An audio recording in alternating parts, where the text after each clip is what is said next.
Hola, hola, it's your girl Erica from America. Welcome to the Confidence Chronicles podcast.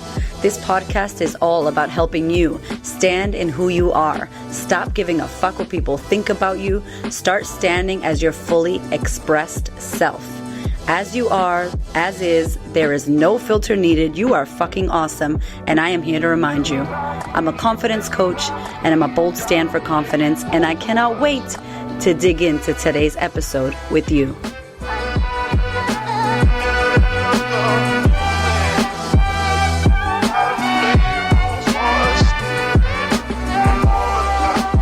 Hello, how are you? I'm so happy that you're here on this particular episode.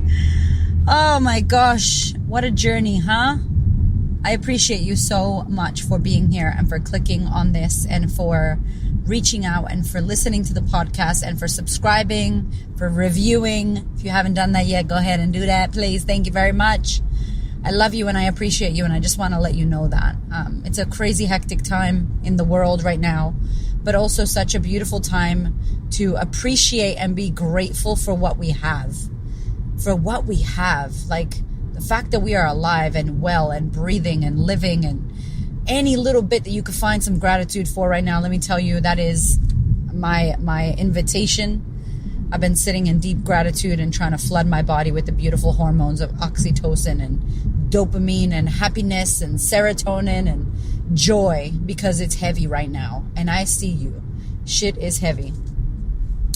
So I wanted to talk to you today about my journey with spirituality, because I realized that I don't talk about that on my podcast a lot. And I don't know if you know about my thoughts or my life or my journey on it, or how spiritual or what spirituality means to me. But I thought I should talk about this, because if you don't know, I want you to know. I want to talk about it with you. I want to unpack this massive topic that probably needs a whole series alone. And I thought it would be really interesting because so many of you hit me up and message me about things like this. And I realized that I don't speak about it. And it's something that I don't want to say I keep it private, but I keep it very close to me. And I'm not hiding anything. I just choose to keep that bit close to me. But I thought it would be really cool for you to hear about my spiritual practices, or what I think spirituality is and my journey with it. So if I take you back to the beginning, I grew up with, as you know, hopefully, or you may have heard my story, my mom was bipolar, and I grew up just me and my mom in and out of foster homes, and she was in a lot of mental hospitals. There was no religion. I didn't grow up religious. My mom didn't baptize me, none of that. And when I was going to live with my grandma when I was young, I didn't go to foster homes until I was like 4 years old or 3 years old. But when I was younger, my grandma would take me to church, and she ended up going to a Catholic church. And then my grandma changed over to a Pentecostal church, and Pentecostal's like Christian, but they didn't wear pants, the women. They didn't cut their hair. They didn't put makeup on. They were very like strict, very Bible type shit. Anyway, so I would say that I grew up in and out of that church environment. The Catholic church, I don't remember much because my grandma wasn't in it for too long. And then I think when I turned 12 or 13, my mom got caught up into that church. And when I say caught up, the church she got into was a bit toxic. They basically would say to her that she didn't need to take her pills and that God was going to save her and cure her. And so they would recommend her to stop taking her pills, or they would mention that to her. And my mom at the time was really, she was really, what's the word called? Like persuadable. So she would listen and go to church and then say, I'm stopping my pills. And then all of a sudden she would get sick. And I remember a whole gang of church people coming to my front door. And my mom was really ill, mentally ill. And, by that time she was manic. So she was really aggressive and she was losing it. She wasn't really nice to be around. And I opened the door. I think my mom was in the doctor's office or something that day. And I opened the door, and I must have been like 13 or something. And this church, like a whole mob of people from her church came. And I opened that door and I told them to fuck off, and I swore at them and I said, how dare you? I mean, I was really hostile. I was really angry because my mom had gotten sick because of the advice that she had taken or whatever from these people. And that must have done something to me when it came to religion, because I was really anti-church at that point in time. And I stayed anti-church and anti-religion for a very, very long time throughout my whole life. And it really wasn't until I moved to Australia, and I was with the first guy that I moved to Australia for, who ended up not being a nice guy. I'm sure he's a nice guy now, but at the time he wasn't a nice guy in our relationship. And so I left him after 11 months of living in the western area of Sydney. I left him and I moved to the city with a roommate, and it was Easter. It was Easter Sunday. My roommate had went off to be with her mom for the holiday break vacation, and I was home alone. And I remember being in a really dark place, drinking lots of alcohol, doing really bad shit at the club, and just going crazy, going wild. And this was after my husband died, after I moved to Australia for this man who didn't work out. And here I am by myself, Easter Sunday. And I felt so lonely. And I remember going, I need to do something today. Like, I have no family. I was in massive self-pity, feeling sorry for myself. And I ended up Googling on my phone or researching a church in the area. And I don't even know till this day why I did that, but I must have wanted community or a place that would accept me. I definitely felt like damaged goods. I definitely felt like something was wrong with me back then. Like I was broken and messed up and just damaged, right? So I Googled this church, and I ended up walking down the street to this church in the city of Sydney. And it was popping. It was awesome. This church was kind of like a Hillsong vibe. I don't know if you know about Hillsong, but it was very like, you know, young people, modern. They were playing music. And how crazy. The day that I ended up going, which was Easter Sunday, there was a guy from Atlanta, a black African-American man who was visiting. And hello, as an American, I'm like, oh my God, like he's singing gospel music. I'm like, what? Like, where have I walked into? Is this like an American church? And he was only visiting. And I, of course, sat in the front row, because if I'm going to do something, I sit in the front row. That's all I do. I don't do anything in the back, right? So I'm in the front row. I'm clapping. I'm having a bit of a good time. And I won a CD from this guy. So he was giving away a CD, and I won it somehow. So I'm having a good time. I'm sitting there like, how did I end up in this church? Whatever. I feel good. I felt some power, some faith. I felt something greater than myself. I didn't necessarily have a really great relationship or healthy relationship with God. When my husband passed away, we both didn't really believe in God. We're like, this is bullshit. A bunch of old white men have sat around and wrote the Bible so that people don't freak out, and they wrote this bullshit story. You know, like we were really anti-God right before Gio died. We're both in the military. We just didn't believe. His family was highly Catholic. There was a lot of fear in the Catholic church that they went to. And I had no religious background at all. My mom had had that experience. My grandma had grown up in this church, basically where she couldn't wear pants or cut her hair. She really turned into a vegetable. My grandma was mentally unstable as well. She had bipolar, or they reckon that she had schizophrenia. Anyway, so I was just anti-church, anti-God. I had issues with Father and God being your father and Jesus being a father and all that, because my father left. So there was so many deep layers. But I felt really good in this church when I went to this church. And I ended up, obviously, sitting in the front. People noticed that I was new. I won the CD. It's Easter Sunday. That shit, it was packed. And I ended up meeting two girls that day. Sylvia and Barbara. Shout out to Sylvia and Barbara. My girls, they became my best friends. They really brought me in. And the way that church worked was about community and about people. And it wasn't so much about Bibles and stories about God. I still, till this day, am the worst.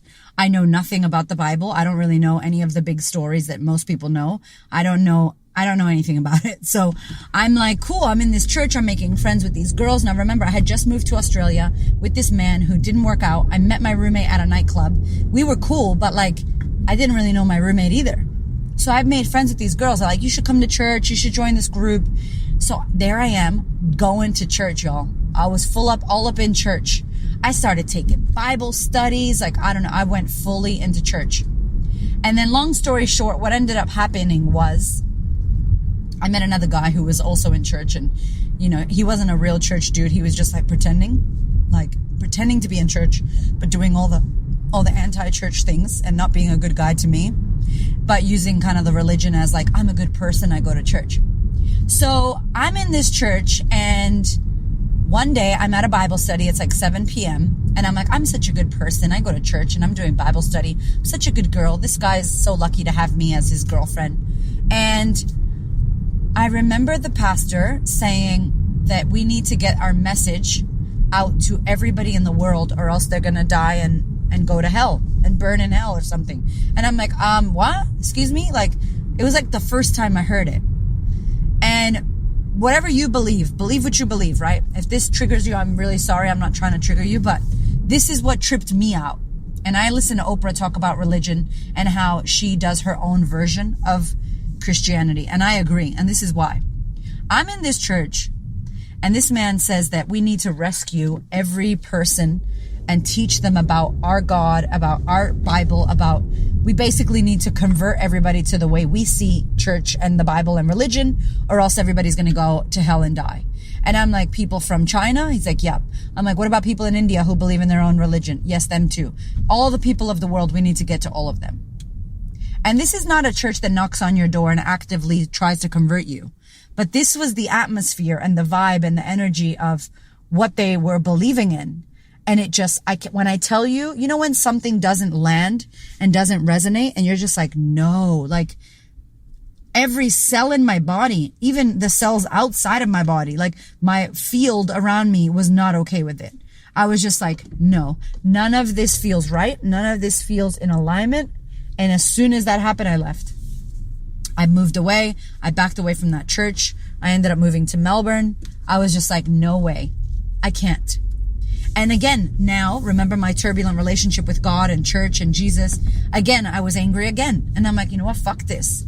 Like, I hate all this. Like, I got really judgmental with church people. I got really judgmental about religion and Jesus and Christ and the Bible and the stories. I just became really, really, scarred and angry about the whole situation, which is not helpful, by the way, but that's what happened to me. And then I moved to Melbourne for this guy who ended up being another ladouche. He wasn't nice either. And the entire relationship was about condemnation, how I was dirty and I wasn't good enough. And that when I cleaned up my past, then I would be able to be good enough for him and his family. And that was literally the entire relationship was about that. So here I am, like, once again going, something's wrong with me. I'm not good. I'm not good enough. Like, this church situation, this God situation is teaching me this. And again, it's not for me. I need to back away and move away from this. And I meet my husband, Hamish, who at the time was my personal trainer. And this guy dumps me. And I meet Hamish. And Hamish had this beautiful, gentle, incredible energy about him. Just like ease. He was just ease, walking flow. That's what Hamish was like.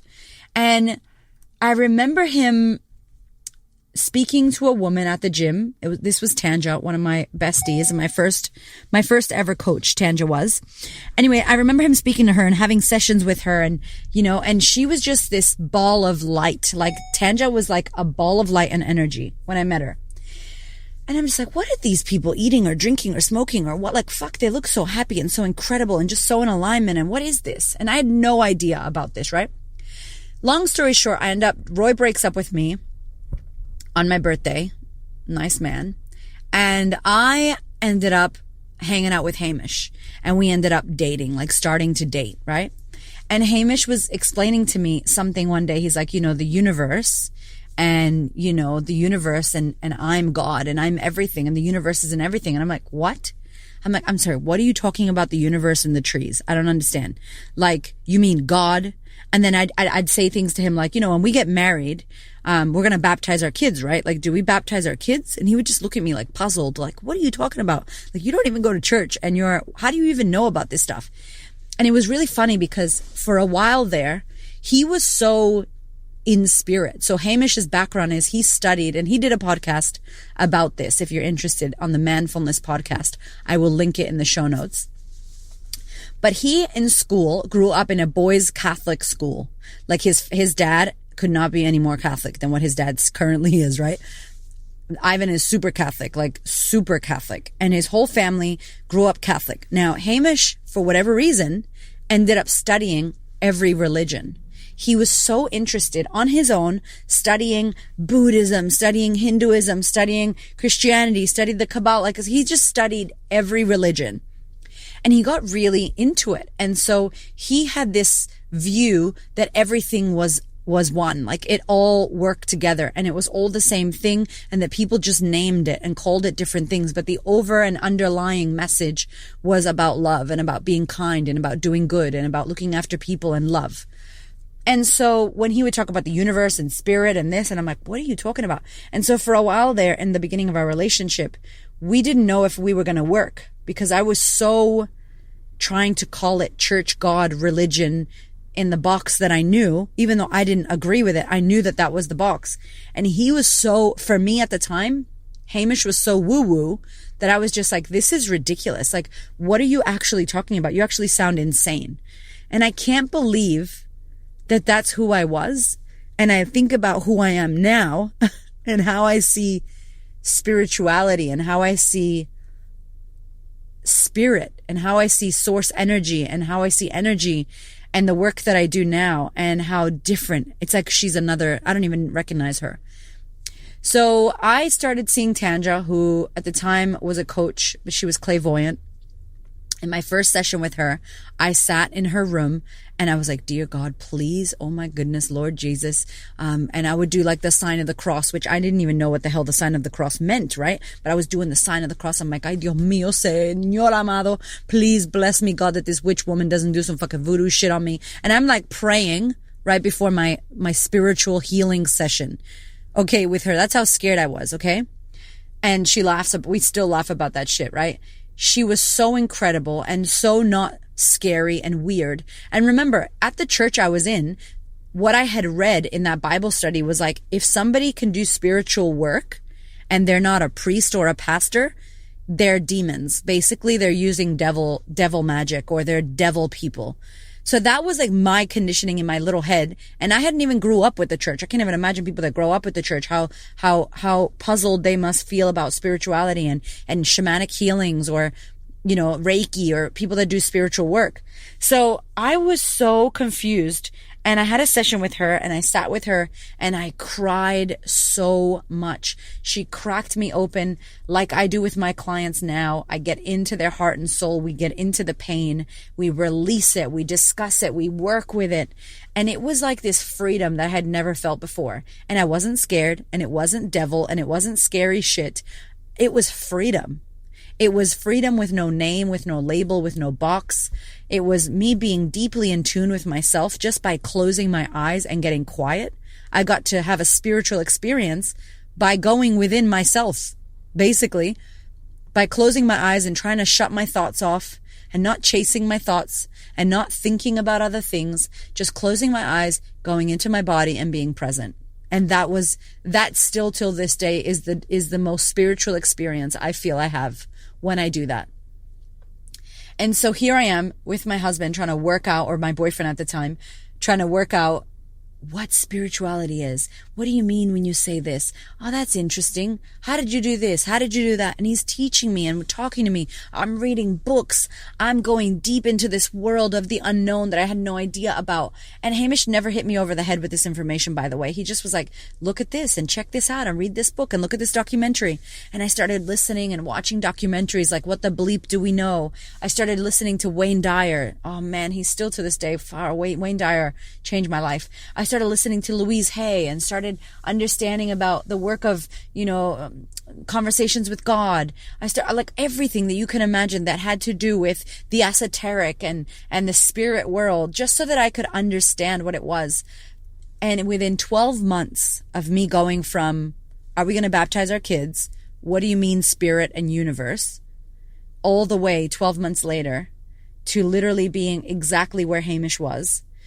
Fully flying the flag of being in tune with my mind, body, spirit, being in tune with the work of Joe Dispenza, being in tune with the fact that we are as Wayne Dyer says, as Deepak Chopra says, we are spirits having a human experience. You are not a human having a spiritual experience. We are all spirits. We are energy. We are spirits having a human experience. We are pretending to have this experience called human, called body, called arms and legs and mind and head. And it was so interesting, the flip and researching and listening and reading these books and up-leveling my mind and just being open to something else and being open to the unknown. And it doesn't need to be like, that's the truth. It's just, do I even know that there is one truth? And do I know for sure that that exists? Or is that just a concept that I got told? And what if I kept discovering and asking and revealing and asking more questions? And it just led me to this beautiful place of understanding that no one's right or wrong, that there's no one way to feel connected, that there is something greater than you and I, something greater than ourselves, and that it can go unnamed or you can name it, whatever serves you. You know, does it serve you? Does it make you feel good? Does it help you? Are you connected? Do you feel in tune? Are you connected to your body? You know, are you creating the life you want to create? Are you aligned? All of these questions. And so after lots of research, lots of years, I now, I guess in my understanding and experience, and I'm getting a bit personal here, but I now really see that, you know, the prophets, the Buddha and Muhammad and Jesus and these people that, you know, I feel like we've looked up to as the high and mighty end all God, I see as sages and people that existed to up level humanity's consciousness, and that their magic and their power is real, and that so isn't it real Krishna and all the gods in India and all the gods in Egypt and all the gods in, you know, in Greece, and that all of this that we don't know about and all of this that people believe in can coexist together, and that at the end of the day, it's what serves you the most. And that, you know, the point of spirituality and the point of religion and the point of gods and goddesses or prophets was never to have a war against religion or a war against whose God was right or wrong. It was always to be a kind person to another person. It was always to feel love. And it was always to have a deeper connection with yourself. And so I now, as a practice, am really conscious that I go back into my body and that I don't just live in my head. Because a lot of the work I do with you on the podcast and a lot of the work I do with my clients is mind. It's head and mind. And it's not body. It's not embodying. It's not closing your eyes and going inside. It's not meditation. It's not dance. It's not expression through the body, right? It's not breath work. I do head shit. Like I work on the head space because we live so heady. We're so heady. We let the head get involved. This is the shit that stops women from doing what they want to do. Our thoughts are creating our reality. All of that jazz. But in my personal life, I love to live in the body space. I love to talk to my friends who channel. I love to investigate and discover where we came from and the origins of humans, and go into space and talk about being cosmic and, you know, extraterrestrials and, you know, ayahuasca and shamanic and underworld and the plant medicine and understanding the place where psychedelics play a role in our mental health and development. And, you know, it's just like this other world, and just really seeing how much it can serve us when we take the time to connect with our spirit, with our soul, with ourselves. Whatever you believe in, that you ask more questions if you're in church, that you ask more questions if you're religious or spiritual, or you're an atheist, that you ask more questions, and that the point of asking the question is to find a deeper relationship with yourself, and that nothing's hovering over you and you don't have to become anything to anyone, but you get to have a deep experience with yourself. You get to feel connected to yourself. And so this whole journey, which I'm still riding the waves of and I'm still on, has been so incredible for me. A girl who didn't grow up with any belief in any religion, a girl who found church and then was shattered by, you know, what she was told and what she believed, to then meeting a man who is fully woo-woo out there. My husband is, y'all don't even know. He's practicing shamanic energy medicine, which is incredible. And he's seeing shit and doing things in his sessions that, like, it would blow your mind if I even tried to explain what he explains to me, what he sees and how he tunes in. He's like a normal everyday dude. He's a dad, right? He's hilarious. He listens to Drake. He's cool. You know, he's normal, but then he's in the spirit world and it's this incredible thing tunes in. So I guess why I'm telling you this is because I don't talk about this a lot. I don't talk about my spiritual practice. I don't talk about what I believe spirituality wise. I don't talk about past life or energy. I don't talk about that stuff, but it's definitely a major part of my life. And if you are listening and you're like, what the hell? How do I go on this journey of discovering? You know, I would just highly recommend that you check out, I'm going to link some of the books in the show notes, but that you check out, you know, different resources. A thing that I love is Gaia TV. Gaia TV is probably your go-to library for you checking out what else there is. You know, my big question is like, and what else is true? And what else could be true? And what else? And what if that's not true? Then what else? I'm always asking questions. I think it's really healthy for you, as I say in my podcast, question me, question you, question your friends, question your family, question everything. Like, keep seeking, never stop seeking and desiring to understand more. There's nothing wrong with it. There's no right way. There's no one way. Your way is the right way. Does it serve you? You know, my shamanic healer, I said to him, I have a belief that I have a massive energy field around me that no one can get into. And just so you know, I host events with hundreds of women and I'll be speaking all day. And there's some thick energy in the room. There's some thick mood, some thick vibes in the room. And some nasty shit will be in the room. And I don't take anything on. You know, the Greek people will say evil eye, or Turkish people, evil eye. You know, other people will say negative energy. I don't believe it comes to me. Do I believe in negative energy? Of course. I believe in positive, negative, all of it. But I don't believe I can take on someone else's stuff. I don't have that belief in me. And so I'll have these events.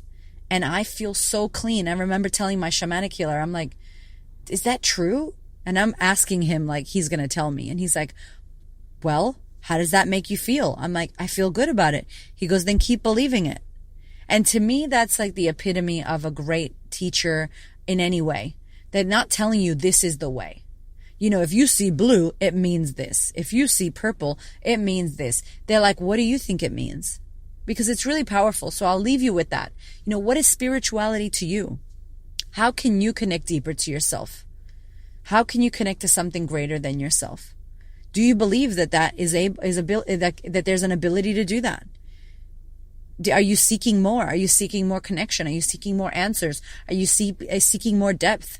You know, I can't wait. Hamish and I are looking at, once this coronavirus situation moves travel around, we would love to go to an Indian ashram.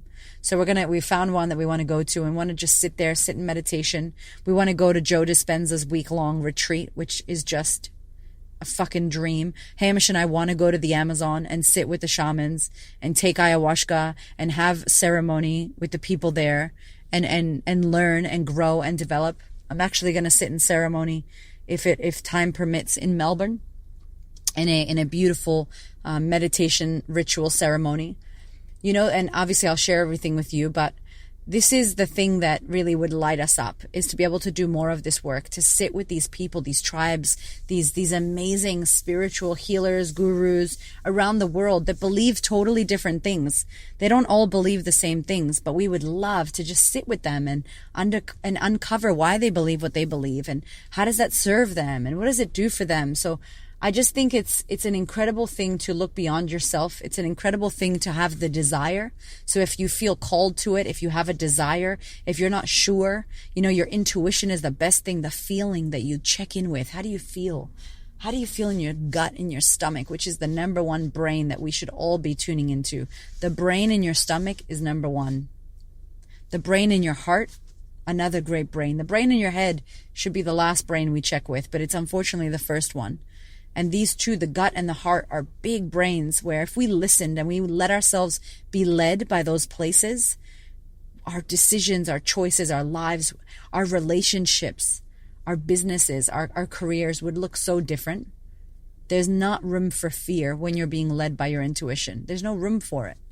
There's no room for doubting yourself when you have a deep relationship with your inner being, when you know that you are not this fucking bag of skin, When you know that you are not your wrinkles, you are not your thoughts, you are not your feelings, you are not your mistakes, you are not what you do. When you know that you are not the clothes that you wear, the car that you drive, the career or the job title, you're not your name. When you know that you are beyond those things and that you are this bigger, grandiose, amazing, incredible soul, fuck the things that can open up for you. I don't have all the answers. I'm still discovering. I'm excited to discover. I feel like I'm in such a great space of getting in tune with my body and understanding what my body's trying to say to me. I feel like I'm connecting with and meeting incredible people in my life who are highly spiritual and have incredible practices, and tune in and speak to guides and speak to people and get messages and have gorgeous ritualistic practices that they do that serve them. And I may not be there yet, but I'm so looking forward to learning from these people, from these friends, from these mentors. And what I do know is that we are so much more than this bag of skin. We are so much more than our human bodies, and that there is a greater thing beyond what we think we know. And so, I think I've said enough here. There's a lot of freaky deaky shit. Hopefully you're not super freaked out. And if you're not, then I will keep sharing, because I have some other freaky deaky shit that I could share here that would be awesome. So I might just keep sharing about my spiritual practice or my spiritual beliefs or what I'm doing, what I'm learning. I'll keep you posted on my session in November. I'm really looking forward to it, because I really feel like we can only live so long in our head. We can only do so much in our heads. The rest is an embodiment. And when we're embodied, holy shit, the experience of being a human and being a spirit coming together when you're embodied is like, it's out of this world, literally and metaphorically and all the things. I love you so much. Thank you so much for tuning in, and I cannot wait to speak to you again soon. Big love. My darling, we are in wild times right now. And in order for you to manage your mind and boost your immunity and be level-headed instead of panic, I want to invite you to consider online training, to consider joining a community, a sistership where you are going to be held, where you're going to be supported, where you have a safe space to unravel, and with all this time at home, you can actually better your life and work on yourself. Good news as well, I have now done a 12-month payment plan for the online sisterhood. So many women right now are experiencing trouble with their finances, losing their jobs, being single mothers, not knowing when their next money or paycheck is going to come from. And we are navigating that with our current sisterhood members. We are working with every woman that we can in order to support them in these tough times. And I hear you out there saying, I'd love to join the sisterhood, but I can't afford it. I can't afford 6 payments. So what I've done is made it a year-long program. It's a year-long program with a year-long payment plan. I really, really want you to consider if this is the time for you to join the sisterhood and work on yourself. It is available to you now. Let's do the damn thing. Thank you so much for listening. I so appreciate your ears, your time, your energy, and your attention. Please do me a favor and head over to Apple iTunes, subscribe so that you don't miss an episode, share this episode with a sister who you know needs to hear it, and if you feel called to, leave me a review. I'd love to know what you think about the podcast. I'd love to know how this information is helping you change your world. Thank you so much for being here. I know that there are many podcasts you could listen to, and I really appreciate you listening to mine. Have a gorgeous week, honey.